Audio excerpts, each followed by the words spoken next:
Queridos amigos y amigas, estamos en una edición especial de Todas las Voces y ahora tenemos como invitada especial a la hermana Birgit. Ella es religiosa de las Hermanas Misioneras Médicas, es teóloga y profesora del Departamento de Teología. Bienvenida, hermana Birgit. Muchas gracias. Es un gusto estar con ustedes hoy noche. Realmente muy contentos aquí de tenerla a usted. Y bueno, para comentarles un poco, el tema es pandemia, Asamblea Eclesial de América Latina y el Caribe y Pastoral Universitaria.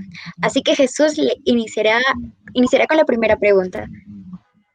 Así es, hermana, estamos muy contentos de hablar acerca de la Asamblea Eclesial de América Latina. Creo que es un evento muy importante en ese sentido, más allá de la desigualdad social, económica, pobreza, etcétera, que pueda existir en nuestro país y en la región de Latinoamérica. Entonces, nuestra primera inquietud sería, ¿por qué es importante en este contexto de pandemia esta Asamblea Eclesial de América Latina y el Caribe? Bueno, yo creo que lo que, en primer lugar, por lo que tú has dicho, es algo absolutamente inédito. ¿Ya? No hay algo similar ni aquí en Latinoamérica y el Caribe, ni en otras partes de nuestra iglesia. Es una experiencia pionera.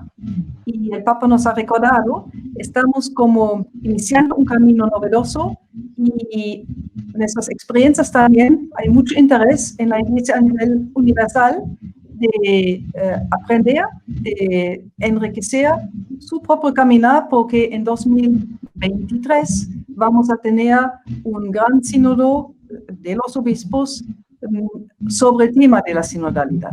Y el Papa quiere que cambie un poco la metodología, que sea realmente una preparación mucho más participativa, y ya han dicho que quieren escuchar nuestras experiencias en camino hacia la Asamblea Sinodal y la misma Asamblea Sinodal, para que esto sea un aporte también. ¿Cómo podríamos preparar un sínodo de los obispos a nivel global de manera mucho más participativa que antes? Y aquí para nosotros, bueno, es acoger lo que es un gran deseo del Papa Francisco. Él ha dicho una y otra vez, la iglesia del tercer milenio tiene que ser una iglesia sinodal. Y recordemos que significa ser sinodal, del griego es el sin, indica el hacer algo en conjunto, y odos es el camino. Entonces es realmente caminar juntos. ¿Quiénes? Todos y todas que somos miembros de la iglesia, no solo sacerdotes y obispos y cardenales, sino laicos, laicas, religiosos y religiosas, todos somos miembros del pueblo de Dios. No son unos más miembros que otros. Y una iglesia sinodal prácticamente acoge el sueño de Jesús. Esto fundó Jesús, una comunidad de discípulos y discípulas. Y Pablo nos recuerda de ello en su carta a los Gálatas, cuando dice, todos en el bautismo hemos recibido el mismo espíritu. Entonces todos somos portadores y portadoras de este espíritu, y por eso es el mismo espíritu que habita en todos y todas nosotros y nos ayuda a hacernos cargo juntos y en comunidad de la iglesia y de su misión en el mundo de hoy. Y yo creo que es un gran chance de que salgamos de una iglesia, tanto aquí como en muchas otras partes del mundo, todavía marcada muchas veces por el clericalismo. Y el Papa Francisco nos dice que el clericalismo, para él, es una de las más graves deformaciones de la iglesia, porque no corresponde al espíritu de Jesús. Y ¿dónde está el daño más grande?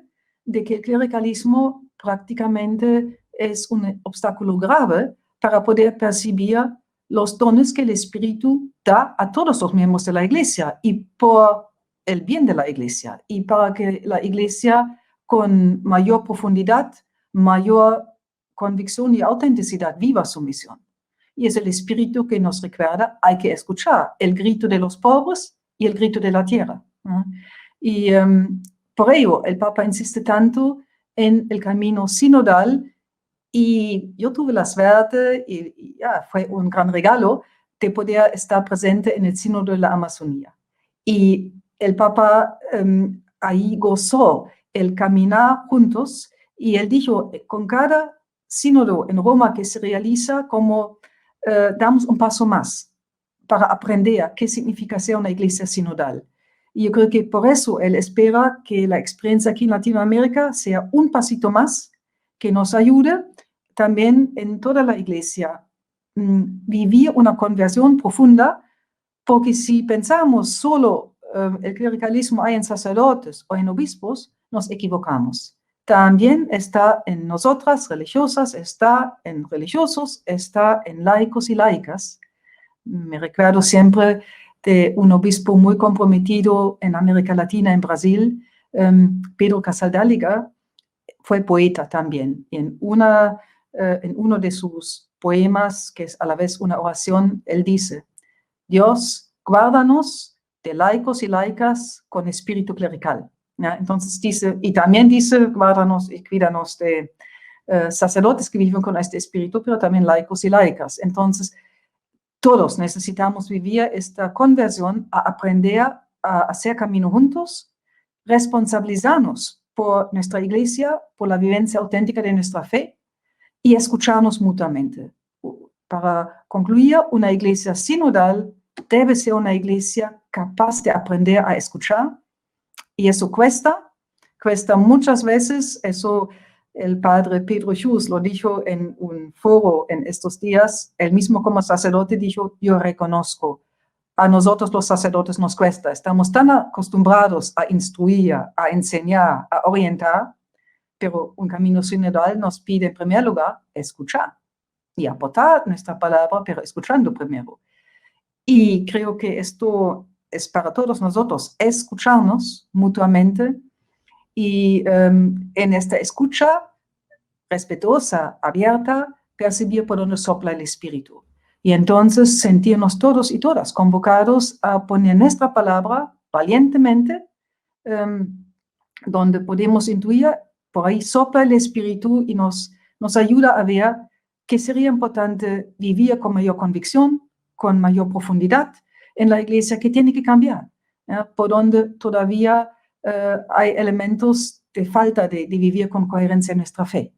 Y creo que el camino sinodal, por eso es tan importante que escuchémonos, y no solo la gente muy vinculada, en este caso con el capo o con las parroquias, sino, y eso también el Papa insiste mucho, escuchar ampliamente a la gente que nos ve con simpatía, pero también nos ve críticamente, con críticas constructivas. Abrirnos a escuchar y acoger ello también, porque nos ayuda a cambiar, a vivir la conversión que necesitamos. Que muy interesante todo lo que nos comenta. Eso de escuchar es algo fundamental, porque al escuchar podemos entender la necesidad del otro, qué es lo que nos hace ser iglesia, qué es lo que nos hace ser un conjunto, qué es lo que nos permite seguir adelante, pero juntos. La iglesia también trata de acomodarse a las nuevas realidades, porque todo el tiempo la sociedad evoluciona, y es muy interesante cómo incluye el tema de la escucha y de la ayuda mutua. Y bueno, a raíz de ello, la segunda pregunta que lanzaríamos sería, ¿cuál es el mensaje y el llamado de Jesús y de la Iglesia a través de este evento para los latinoamericanos? Yo creo que el mensaje que podemos captar es el mensaje de guiados y guiadas por el Espíritu, de abrirnos a caminos nuevos. El Sínodo de la Amazonía lo sintió como un llamado muy fuerte a lo que ahí se llamó una conversión integral, y que no fue solo para la iglesia en la Amazonía, sino desde la Amazonía para toda la iglesia, y vale para la iglesia latinoamericana y el Caribe. Y ahí se dijo, es una conversión en la pastoral. Si escuchamos, tenemos que escuchar por donde la pastoral a veces tiene que cambiar para que lleguemos a las personas. Iglesia debe ser mucho más capaz de salir de sí misma. Una iglesia sinodal tiene que ser una iglesia en salida, explorar caminos nuevos, lenguajes nuevos, modos nuevos de de estar con la gente, no esperar que la gente venga a la iglesia, sino que salgamos de nuestras iglesias, parroquias, en búsqueda también de las personas que quieren ser escuchadas, que quieren ser acompañadas. Hay que ser creativos y creativas en, por supuesto, seguir con servicios que mucha gente pide, pero también ser innovadores para llegar a personas que en sus necesidades sienten poco están atendidas. ¿Ja? Ahí va el gran grupo de jóvenes, gente joven y adultos jóvenes hoy en día, por ejemplo. O la gente que vive en la calle. ¿Ja? ¿Qué pastoral tenemos para llegar a ellos y ellas? Y aumenta en toda América Latina y en el Caribe el número de personas que viven en la calle. Los pueblos indígenas o originarios, a mí me gusta más originarios porque los mismos pueblos les gusta este nombre para recordar a todos y todas nosotros que no somos indígenas. Estos son los pueblos que siempre han estado en Latinoamérica. Originalmente pertenecen a este espacio y es su espacio de vida.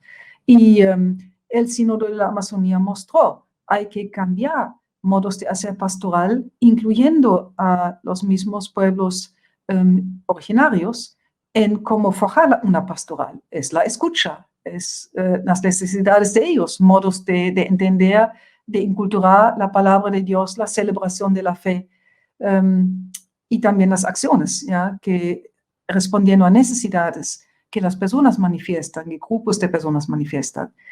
Y lo mismo vale para pueblos afrodescendientes, ¿no? Entonces, y eso está muy vinculado con la conversión cultural. Ahí también los pueblos originarios hablaron claramente en el sínodo que a veces sienten, no solo en la sociedad, sino también en la iglesia, que a veces hay mentalidad, como dicen, colonial, que sienten que ellos y ellas no son respetados de igual a igual. Y estamos a veces como tratándoles de, sabemos qué es bueno para ellos o cómo hay que instruir a ellos. Y el Papa ha sido muy claro y dijo que entre todos tenemos que hacer esfuerzos para superar las mentalidades coloniales.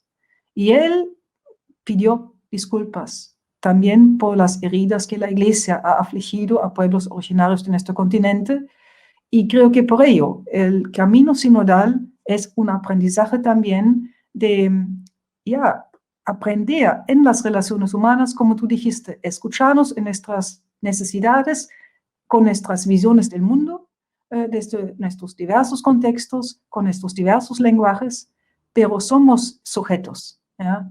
Y la conversión también ecológica, ¿no? Que esta casa es la casa que cohabitamos entre todos y todas, y lo cohabitamos también con los otros seres vivientes. El camino sinodal, la conversión hacia un camino sinodal, con todo lo que incluye lo que hemos dicho, pero entender esta conversión en conjunto, no ir por fragmentos y segmentos, ¿ya? Esto es pastoral, esto es cultural, esto es ecológico y lo otro es sinodal, sino estas dimensiones están entrelazadas. Y yo creo que esto lo que se dijo con mucha convicción en el Sínodo de la Amazonía, y donde el Papa nos anima a ser audaces. Él habla que abrirnos a la audacia del Espíritu, y creo que esto vale para nuestro camino ahora. Si realmente nos abrimos al Espíritu de Dios, que nos ayuda a descubrir cuál es la voluntad de Dios en este momento de nuestra historia en América Latina y el Caribe, entonces nos va a enseñar nuevos caminos, donde como iglesia tenemos que cambiar, mantenernos en movimiento, como Jesús también lo ha solicitado de sus discípulos. Y yo creo que por eso es tan importante el mensaje. Jesús atendió las heridas de las personas de su tiempo. Y Jesús lo hizo públicamente y asumió conflictos. Cuando se hirió la dignidad de un hombre, de una mujer arrinconado, por ejemplo, curando a la mujer encobada el día sábado, en la sinagoga, frente a todos, curando al hombre con la mano atrofiada un día sábado, frente a todos, y él fue interpelado por el jefe de la sinagoga. Jesús ha tenido la valentía de decir, más vale para Dios esta vida de esta persona que ha vivido tanto tiempo marginada, excluida, y eso es cumplir con el sábado, que sea legalista, ¿ya? Y yo creo que lo mismo tenemos que traducir en nuestros espacios. Jesús nos llama a darnos cuenta cuáles son las heridas de en nuestro tiempo, heridas de la humanidad, y empezando con las personas más afectadas, que es la gente que vive en condiciones de pobreza, pobreza material, pobreza en posibilidades de defender su dignidad, sus derechos, y es la tierra. Como dice Papa Francisco en Laudato Si, para mí tan sabiamente, entre los pobres más maltratados está nuestra madre hermana tierra. Hay algo similar de violencia ejercitada contra los pobres, violencia ejercitada contra la tierra, como lo tratamos. Entonces, el llamado de Jesús creo que hoy en día es darnos cuenta de estas heridas que hoy en día, igual como en el tiempo de Jesús, quitan posibilidades de vida digna a personas, causan mucho dolor, mucho sufrimiento. Ya hay que decir la verdad, ¿no? Si miramos la pandemia, yo lo he vivido y lo estoy viviendo en mi comunidad dolorosamente, aquí donde estoy. Estamos en un espacio donde prácticamente están dos comunidades muy cerca la una al lado de la otra, en ambas parroquias. Mucha gente pobre ha sufrido la infección con el COVID-19 y ha fallecido porque faltó oxígeno, porque no había cama para ellos en los hospitales públicos a tiempo. Y yo tengo que decir, eso duele profundamente, ¿no? Y creo que nos debe doler a todos, que hermanos y hermanas nuestros que tienen la misma dignidad como nosotros y nosotras, el mismo derecho a una vida donde uno cuenta con los servicios de salud pública necesarios, mueran porque esto no hay. Entonces yo creo que hay el llamado de no ser indiferentes, como Jesús no fue indiferente. Y preguntarnos que cada uno de nosotros pueda aportar a generar cambios. Y eso tenemos que hacer no solo uno por uno, sino como iglesia comunitariamente, sinodalmente. Y con ello, como último, como estas exigencias estos momentos de crisis son tan complejos y tan profundos, yo creo que con humildad también, entender como iglesia estamos llamados y llamadas a trabajar en alianza con tanta otra gente de buena voluntad. Es un chance para aprender a hacer camino junto con otros, y no solo cristianos, católicos, ecuménicamente, con gente de buena voluntad en muchas religiones del mundo y personas que están comprometidos en un humanismo que también se preocupa por las mismas temáticas como nosotros. Y sentía, creo que en este momento crítico, donde lo humano está en juego en nuestro mundo, ¿ya? Yo creo que hay el llamado de recordar, Jesús siempre nos ha dicho, Dios está presente en muchos sitios y de muchas maneras. El Espíritu sopla donde quiere y nosotros tenemos que abrirnos a ello, ¿ya? No somos los únicos que poseen el Espíritu de Dios. Entonces, abrámonos a hacer estas alianzas, creyendo en un Dios de la vida, saliendo juntos en defensa de la vida y empezando con la gente más afectada, más vulnerable, y la tierra en su estado muy vulnerable.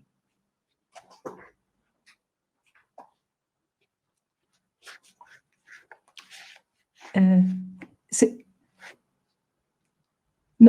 No te puedo escuchar.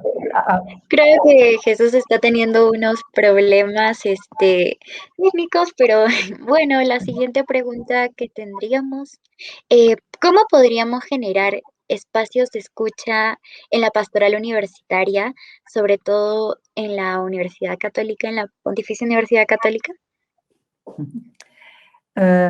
Yo creo que hay varias posibilidades y se nos invita mucho a ser creativos y creativas desde nuestros diversos espacios.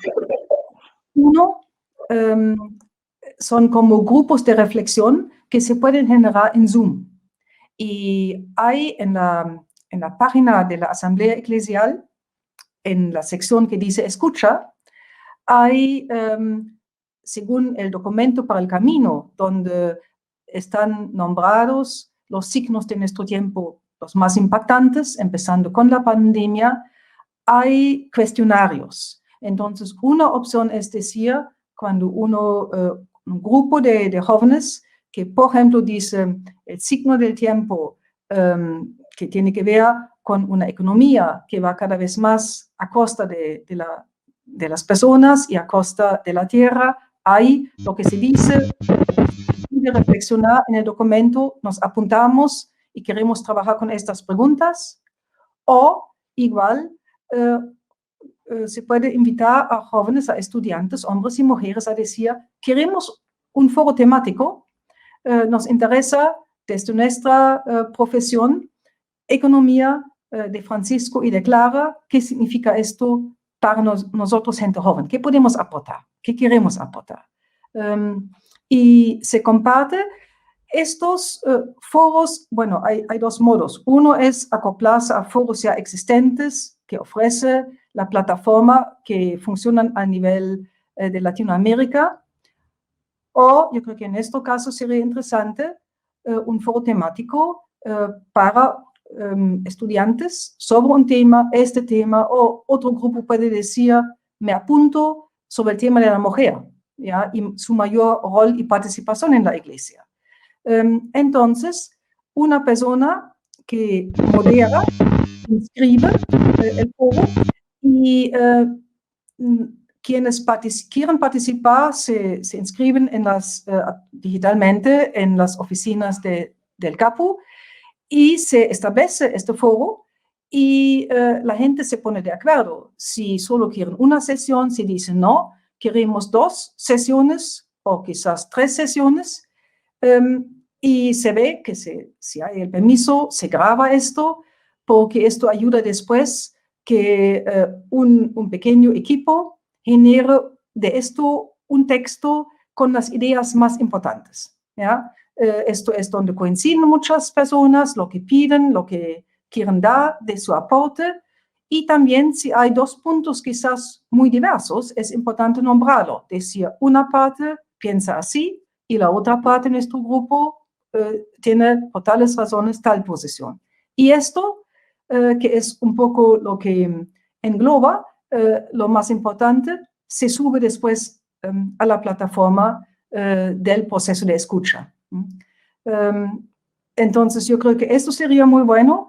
Igual se puede generar insumos sobre un tema que está vinculado con el documento para el camino, invitar a los estudiantes que por lo menos ya en una lectura veloz, vean cuáles son temas de los signos de los tiempos en la sociedad, en la iglesia, les interesa. Y se podría generar un grupo también en WhatsApp, ¿ya? Y se genera insumos, aportes de las personas que opinan al respecto, y alguien después recoge todo esto y sube esto, ¿ya? A nombre de las personas que han colaborado. Otra posibilidad, porque también hay mucha creatividad a menudo entre personas jóvenes y de parte de la plataforma nos dijeron también aceptan fotos. Entonces, se puede ver también sobre un tema que uno escoge, por ejemplo, cuidado de la tierra, cómo vemos la situación actual y cuáles podrían ser alternativas practicables, por dónde se inicia la famosa valiente revolución cultural, ¿ya? Hacerlo de otra manera. Si algunos jóvenes dicen, lo hacemos con fotos, collage, un pequeño vídeo, también no muy largo, también puede ser. Entonces, esto también son insumos que se pueden generar diversos insumos de esta índole, ¿ya? Y creo que sería muy bueno y subirlo y tener alguien en el CAPU que técnicamente podría ayudar para que a la hora de subir no haya problemas o si hay una dificultad, alguien que puede un poco acompañar, asesorar, eso es muy valioso. Muy bien, continuamos con el diálogo que está muy interesante. La hermana Birgit nos comentaba sobre la importancia de caminar en sinodalidad en la iglesia, en torno de la iglesia, que valora sin duda caminar, no solamente entre hermanos, sino también entre hermanos diversos, que es muy importante tener en cuenta, ya sea a nivel eclesial, pero también a nivel del Perú, considerando que nuestro país es un país sumamente diverso y ni hablar de la Amazonía, que igual también es sumamente diverso. Entonces, en este camino de escucha, de diálogo, de acercamiento y de comprensión, es muy importante, sin duda, promover esto en la pastoral universitaria, en la universidad. Entonces, una de nuestras inquietudes es, ¿qué pueden aportar en este proceso de escucha a los jóvenes universitarios? Yo creo que pueden aportar mucho. Por un lado, si realmente si se lograría que no solo entren las voces de jóvenes estudiantes, hombres y mujeres, vinculados y vinculadas con la iglesia, que sí es importante, pero claro, es la visión y es la voz de quienes viven su compromiso muy ya desde adentro, pero que busquemos también voces de jóvenes que tienen una cierta distancia hacia la iglesia, pero pueden hacer críticas realmente constructivas. Su visión nos puede ayudar a darnos cuenta por qué han tomado distancia. Yo a veces lo escucho en los cursos, cuando algunas personas hablan abiertamente, y yo creo que nos ayuda a darnos cuenta que es importante que cambie en nuestra iglesia, ¿ya? Donde jóvenes sienten que el modo de relacionarse con ellos y ellas, de tratarlos o de compartir, de hablar sobre la fe, o a veces la falta de un testimonio coherente genera distancia y hace dudar a jóvenes si el Evangelio realmente les puede decir algo a su vida. Y creo que hay que descubrir con estas personas por dónde tenemos que descubrir caminos nuevos, ¿no? Renovarnos. Y desde adentro, quienes están ya viviendo su fe, también que puedan aportar con mucha libertad, que les alienta en su fe, que agradecen que está presente en la iglesia y que valoran, pero también que quizás les hace falta, ¿ya? Y que les ayudaría también que cambie para sentirse más miembro pleno de esta iglesia. Y también pueden aportar, creo que gente joven, hombres y mujeres, por donde podemos en alianza trabajar juntos esta iglesia en salida, propuestas y quizás en base a algunas experiencias para atender las heridas de nuestro tiempo, ¿ya? Grito de los pobres, grito de la tierra, estas grandes injusticias. Entonces, el pacto educativo global, el Papa Francisco nos invita a todos y todas que estamos en el campo de educación, y no es solo de docentes, sino también de estudiantes, cómo damos vida a este pacto. ¿Qué podemos hacer estudiando para que en algo quizás aportemos a una mayor justicia educativa para jóvenes en otras regiones del país, ¿ya? Esto hay que pensar creativamente, con voluntariados, más allá del momento de todas las restricciones de la pandemia. Ya hay iniciativas interesantes, pero pensar, hay algo que más que se puede hacer. ¿Cómo podríamos? Y creo que jóvenes son muy creativos en ello. ¿Cómo pueden ser ellos también agentes de este pacto educativo global, una mayor justicia educativa? Porque sabemos, la educación es clave hoy en día, ¿ya? Eso, y también que pueden aportar jóvenes, estudiantes, a cuidar la tierra, empezando con estos campos, que demos más pasos. Por ejemplo, el Papa nos invita mucho a celebrar la semana Laudato Si. Ya hace poco, en mayo, la hemos tenido, pero claro, este año la pandemia de nuevo ha limitado muchas cosas, pero yo creo que también con miras al futuro, como también personas jóvenes podrían entusiasmarse a proponer algo en conjunto, ¿ya? Estudiantes que vengan con propuestas, que piensen en actividades simbólicas con sentido, que den inicio a algo nuevo en estas semanas, que una vez al año como nos quieran invitar a pausar y preguntar dónde estamos en este proceso que realmente urge avanzar en cuidar efectivamente nuestra tierra. Y yo creo que también en ese sentido pueden ayudar a renovar una pastoral también universitaria, que otros modos de hacer la pastoral creativamente podrían proponer. Y yo creo que también un espacio ahí es estudiantes y docentes.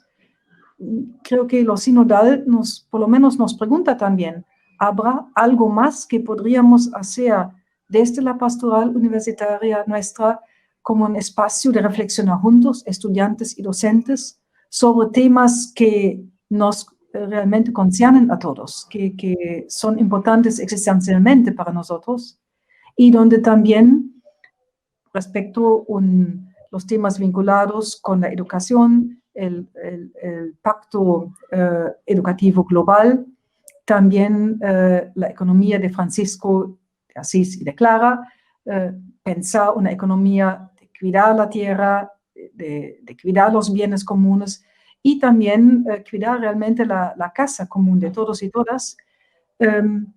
Hay muchos temas vinculados con ello que podrían interesarnos y sería importante pensar juntos para preguntarnos y desde la fe cristiana, desde otras religiones y otros campos de ciencia, de conocimiento, donde podemos generar propuestas novedosas y que se plasman en prácticas renovadas, nuevas, y que donde un campus pastoral puede ser un espacio que invita al encuentro, a generar ideas nuevas y prácticas nuevas que en lo pequeño empiezan a cambiar situaciones que requieren de un cambio. Y creo que Sí, esto hermano. sería también ahí un momento de reflexionar juntos cómo sembrar semillas.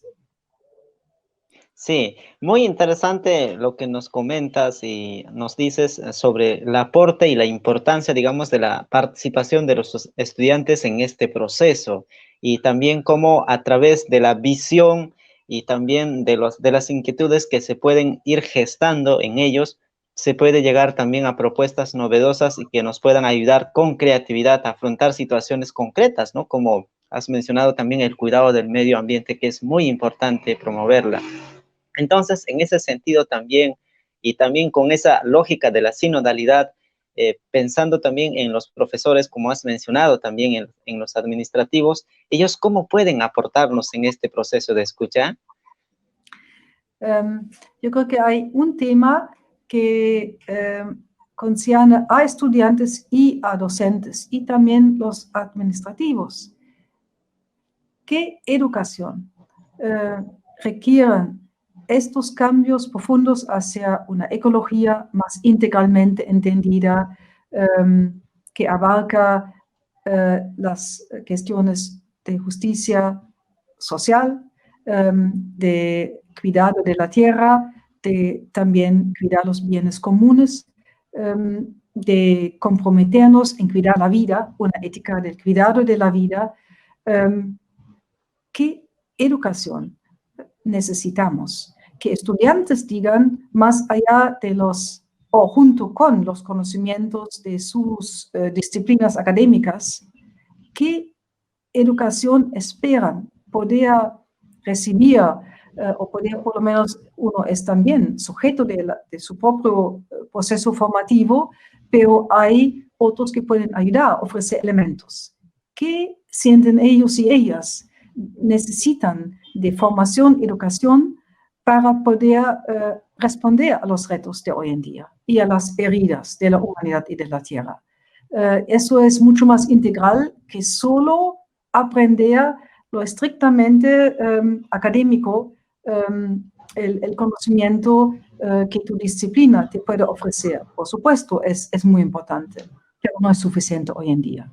Entonces, que ahí se escuchen estudiantes y docentes, porque docentes también es la pregunta, como cada uno desde su especialidad, cómo la puede enseñar de tal modo que ofrece también posibilidades de una educación integral, ¿ya? Ayudar, acompañar a personas jóvenes, estudiantes, a crecer en ser persona responsable, comprometida, una persona que desea vivir en vínculos con los demás, vínculo con la tierra. Y ahí también tiene un rol importante toda la gente administrativa, que quiero decir también, yo aprecio mucho en la Pontificia Universidad Católica, mucho delicadeza en el trato de parte de las personas que trabajan en los diversos áreas administrativos y como también se preocupan por estudiantes afectados por COVID, o ellos mismos o sus familias, lo mismo los profesores. Yo creo que esta educación, que es una formación humana, como crecemos realmente en querer cuidar, respetar, cuidar la vida del otro, de la otra y de la tierra, cómo nos ayudamos a que esto esté como un eje transversal, una ecología integral requiere esto, ya que es más que solo pensar en conocimientos necesarios, pero quizás más técnicos o más académicos, sino cómo vincular estos conocimientos con lo que la situación nos pide y lo que hay que aprender también en vivir en las relaciones con los demás, integralmente. Sí, hermana, muy... Y creo que allí también que los profesores tengan también espacios de reflexión interdisciplinariamente. Yo creo que poco todavía en la universidad estamos trabajando realmente en conjunto más ampliamente. La ecología integral pide un trabajo interdisciplinario. ¿Cómo podemos fomentarlo? ¿Entre qué disciplinas? Y en diálogo también con estudiantes. Yo creo que el camino sinodal podría ser un chance de empezar, de generar esta cultura que necesita tiempo a fomentarse, a fortalecerse, pero yo creo que sería un aporte importante empezar a hacerlo más. Sí, hermana, muy interesante lo que nos compartes acerca de la importancia de la interdisciplinaridad, ¿no? Tanto, digamos, hablando de los profesores a través de su enfoque, cómo ellos pueden aportar también en este camino y en este proceso de escucha, y de esa manera también se hace muy rico el diálogo. Y de la misma manera también, como mencionabas hace un instante, de los estudiantes, ¿no? A través de sus carreras o sus inquietudes también, que puedan orientar por ese lado estas actitudes que son importantes, ¿no? Y más aún también generando en este espacio, digamos, inquietudes o actitudes interculturales que nos acerquen más y que nos ayuden a encontrar puntos en común. Estamos muy encantados, hermana, de comentarnos, que nos puedas decir al respecto, ¿no? Pero quizás quieras decir algo más como para ir finalizando este diálogo. Quizás un punto más, profesores y profesoras que desean, sería muy rico que también habrá un foro que profesores y profesoras digan sobre este tema, queremos reflexionar como grupo y queremos dar nuestro aporte. Y también que profesores y profesoras puedan decir lo que quizás les hace falta respecto a la iglesia, lo que desearían que cambie para que la iglesia también la experimenten como más sinodal, ¿ya? Pero también donde ellos ven desde sus campos y sus conocimientos que podrían aportar a que se genere una respuesta a los signos de nuestro tiempo, donde aprendamos más como animarnos mutuamente y colaborar, ¿ya? Porque hay y eso creo que también es, si damos pasos, es algo que transmitimos también a estudiantes, porque donde profesores, cada uno está muy en su campo y puede ser muy experto, experta en su campo, pero donde hay no mucha conexión, mucha comunicación, claro, tiendes también a que la enseñanza para los estudiantes va también de este modo, donde poco a poco pueda crecer una cultura de intercambio, y esto implica también momentos de debate con respeto. Yo creo que esto también sería incentivo a estudiantes a decir, estudiar en la Pontificia Universidad Católica es realmente, nos ayuda a ampliar horizontes, no solo conocer al máximo mi campo, sino también ser una persona que aprende a dialogar, que aprende a saber que necesito de conocimientos de otros, a pensar juntos, a debatir con respeto. Yo creo que son elementos que se necesitan mucho en nuestro Perú de hoy. Aprender también a debatir con respeto. Sí, muy interesante lo último también que has mencionado, el hecho de ampliar horizontes. Creo que es clave hablando a nivel eclesial, pero también a nivel de otras disciplinas, ¿no? Creo que eso nos permite también, como decías, ver de otra manera el mundo, la vida, y hablando también la iglesia, y creo que eso es lo que hace vivo a la iglesia y también lo que hace vibrar también el caminar y bueno. Estamos muy encantados que nos has acompañado, compartido a través de estas preguntas. Y bueno, vamos a cerrar este bloque y ya también más adelante saldrán más reflexiones. Muchas gracias. Muchas gracias a ti, Jesús. Ha sido un gusto grande y ojalá que muchos estudiantes se animen y también docentes a participar en el camino de la escucha y pongan su voz, porque somos todos miembros de esta iglesia y invitados a poner nuestra voz. Sí, y me gusta mucho lo que dices, que la iglesia hacemos todos juntos, caminando, construyendo juntos con creatividad, con iniciativa. Y Sí. bueno, eso. Muchas gracias. Gracias a ti, Jesús. Una buena noche.